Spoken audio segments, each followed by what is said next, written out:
Selamat sore adik-adik, hari ini kita kembali belajar. Kita belajar melalui video pembelajaran dan via online. Jadi hari ini kita akan belajar. Di sini kakak akan memberi materi mengenai suhu dan pengukuran.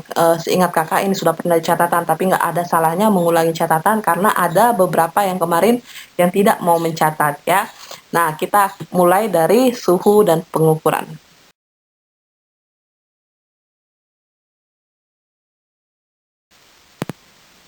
Jika dilihat dari gambar, di situ kan Dek ada air es, ada air sumur, air panas. Kalau air sumur itu berarti suhunya Dek suhu normal. Kalau es itu biasanya dia di bawah 0 derajat. Nah, kita perhatikan apa yang dirasakan oleh tangan kanan dan apa yang dirasakan oleh tangan kiri. Setelah kedua tangan dimasukkan bersama-sama ke air sumur, apa yang dirasakan oleh tangan kanan dan apa lagi yang dirasakan oleh tangan kiri. Mengapa demikian? Nah, jadi kalau kalian kurang kerjaan, ini bisa kalian praktikkan di rumah, mumpung lagi libur ya.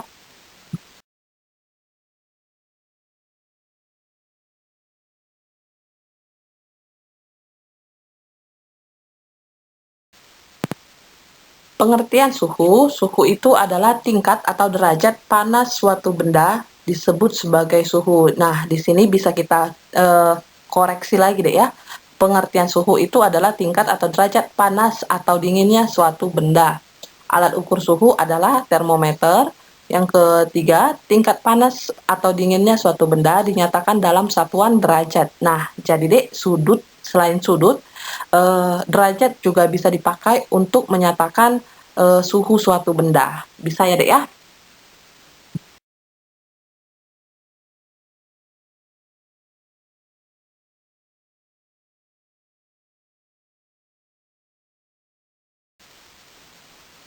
Termometer adalah alat untuk mengukur suhu. Nah, bagian-bagian termometer yang pertama pipa kaca yang berupa pipa kapiler. Bagian bawah membesar sebagai reservoir atau cadangan dek dan bagian luar terdapat skala sebagai penunjuk suhu. Jadi di bawahnya itu dia ada nanti dia seperti kayak membesar kayak buah pir. Dia buah pir agak membesar itu sebagai bagian cadangan. Jadi yang di atasnya itu terdapat skala sebagai penunjuk suhu. Lalu yang kedua, zat cair sebagai pengisi termometer yaitu air raksa atau air alkohol. Jadi untuk pengisi termometer itu tidak boleh sembarangan zat cairan deh. Dia harus antara air raksa ataupun alkohol. Mengapa harus air raksa atau alkohol? Karena alkohol dan air raksa memiliki sifat termometrik, yaitu sifat di mana volume zat cair harus dapat berubah secara nyata terhadap perubahan panas benda. Jadi air raksa sama alkohol ini memiliki sifat termometrik, artinya cairan ini bisa berubah secara langsung jika panas atau dinginnya suatu benda itu langsung berubah. Jadi mereka langsung ngerespon cairannya. Itulah kenapa harus air raksa dan alkohol sebagai pengisi termometer.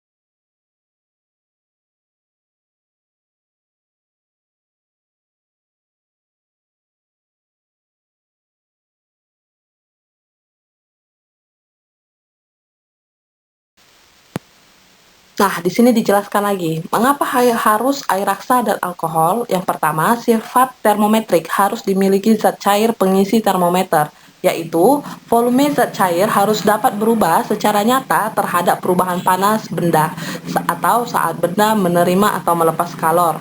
Yang kedua, air raksa dan alkohol memiliki sifat tersebut serta memiliki pemuaian dan penyusutan yang secara teratur.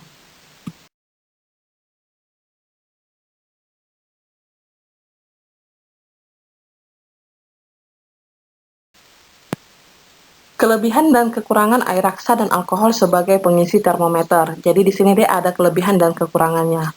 Yang pertama kita cek dulu air raksa. Kelebihannya itu ada 4 ya.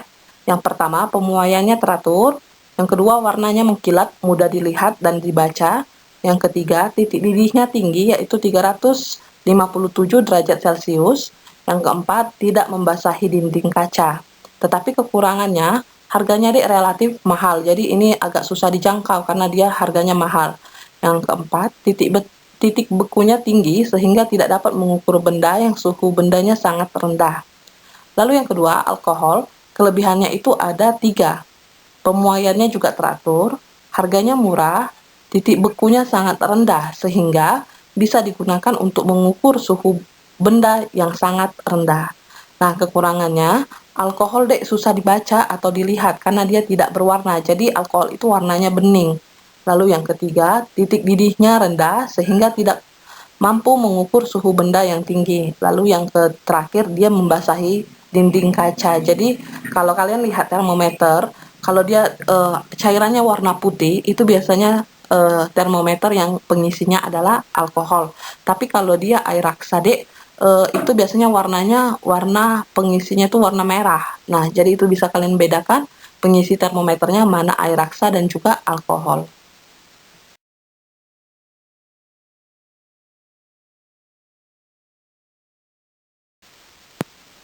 Macam-macam termometer. Berdasarkan skalanya, termometer dibagi menjadi 4D, skala Celcius, skala Reaumur, Fahrenheit, dan juga Kelvin. Jadi kalau berdasarkan skalanya, termometer dibagi menjadi 4. Termometer Celcius, termometer Reaumur, termometer Fahrenheit, dan juga Kelvin. Nah, suhu yang dipakai untuk skala internasional itu adalah suhu Kelvin. Jadi yang dipakai secara internasional itu adalah termometer Kelvin.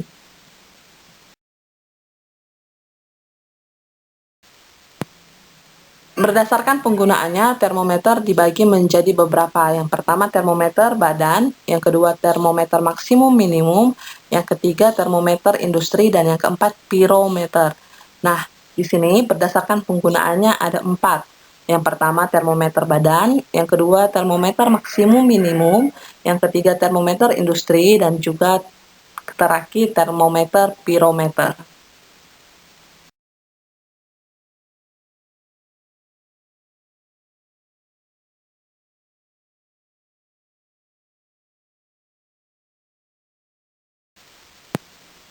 Berdasarkan prinsip kerjanya, termometer dibagi menjadi 4, yaitu termometer zat cair dan gelas, yang kedua termokopel, yang ketiga termometer hambatan listrik, dan yang keempat termometer gas volume tetap. Nah, jadi pengklasifikasian termometer ada 3 jenis. Yang pertama berdasarkan skalanya ada 4, termometer Celcius, Reaumur, Fahrenheit, dan Kelvin. Lalu yang kedua tadi berdasarkan penggunaannya, ada termometer badan, termometer minimum, maksimum, dan termometer industri dan juga pirometer. Lalu yang ketiga berdasarkan prinsip kerjanya pun dibagi menjadi 4, yaitu termometer cair dan gelas, termokopel, termometer hambatan listrik, dan termometer gas volume tetap. Di sini kita akan membahas perbandingan skala termometer. Jadi kita di sini lebih membahas tentang termometer yang berdasarkan skalanya. Jadi ada 4, Celcius, Reaumur, Fahrenheit, dan juga Kelvin. Dilihat dari gambar, di sini bisa kalian lihat di situ ada titik didih atau titik tetap atas atau juga titik tetap bawah atau nama lainnya titik beku. Jadi kalau dia titik bawah itu titik beku dan titik atas itu adalah titik didih. Kalian bisa cek. Kalau Celcius, titik didihnya itu adalah 100 derajat dan titik bawahnya atau titik bekunya 0 derajat. Untuk Reaumur, titik atas atau titik didihnya adalah 80 dan titik bekunya itu adalah 0 derajat. Kalau Fahrenheit, titik didihnya 212 dan titik bekunya 32. Sedangkan kalau Kelvin, titik didihnya 373, sedangkan titik bekunya adalah 273. Nah, perbandingannya dari mana, Kak? 180, 180, dan 100. Nah, itu kita kurangkan antara titik didih sama titik bekunya. Jadi Celcius kalau dikurangkan 100 ke 0, jadi 100, Reaumur 80 ke 0, jadi perbandingannya 80, Fahrenheit 212 dikurang 32, jadi perbandingannya 180, dan Kelvin itu 373 dan 273, jadi selisihnya adalah 100. Kalau disederhanakan, kita sama-sama bagi 20, perbandingannya jadi 5 banding 4 banding 9 banding 5.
Perbandingan atau hubungan antara Celcius, Reaumur, Fahrenheit, dan Kelvin bisa kita tuliskan sebagai berikut, Dek. Celcius banding Reaumur banding Fahrenheit banding Kelvin sama dengan 5 banding 4 banding 9 banding 5. Hubungannya antara Celcius dan Reaumur, Celcius dan Fahrenheit, Celcius dan Kelvin bisa kalian tuliskan kembali di buku catatan kalian. Lihat ya, di situ ada tanda kurungnya, jadi jangan sampai salah. Kalau dia di dalam tanda kurung, berarti itu yang harus dikerjakan terlebih dahulu.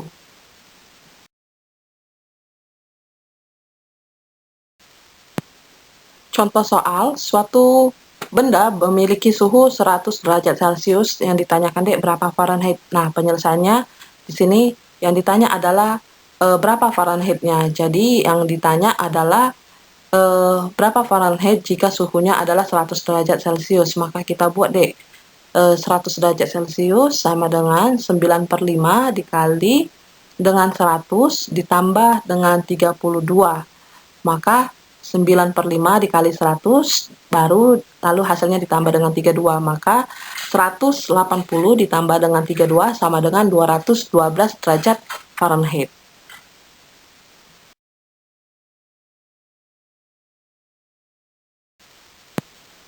Di sini kakak memberi beberapa latihan soal, Dek. Jadi di sini kalian bisa jawab. Kakak harap kalian tulis soalnya, nggak usah ditulis, tapi tulis diketahui dan ditanya, lalu penyelesaiannya. Lalu nanti buat berapa nilainya dan lihat pilihan gandanya A kah, B kah, C kah, atau D.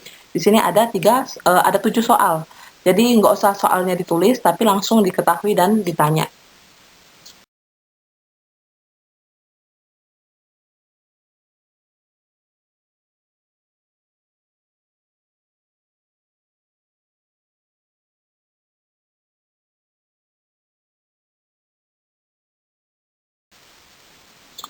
Nah, ini lanjutan soalnya. Ini soal keempat, kelima, keenam, dan ketujuh. Tapi ketujuh di situ soal esai. Jadi kalian jawab, nanti fotokan sama kakak hasilnya, Dek, ya. Jadi ingat, yang 7 soal ini soalnya tidak usah ditulis, langsung diketahui dan ditanya, lalu buat caranya. Oke, Dek, kalau nanti ada yang kurang jelas silahkan tanya kakak. Demikianlah belajar kita hari ini. Semoga video ini bermanfaat untuk kalian dan semoga bisa menambah ilmu kalian. Oke, Dek, ya, kita akhiri video ini dan kakak ucapkan terima kasih dan selamat sore.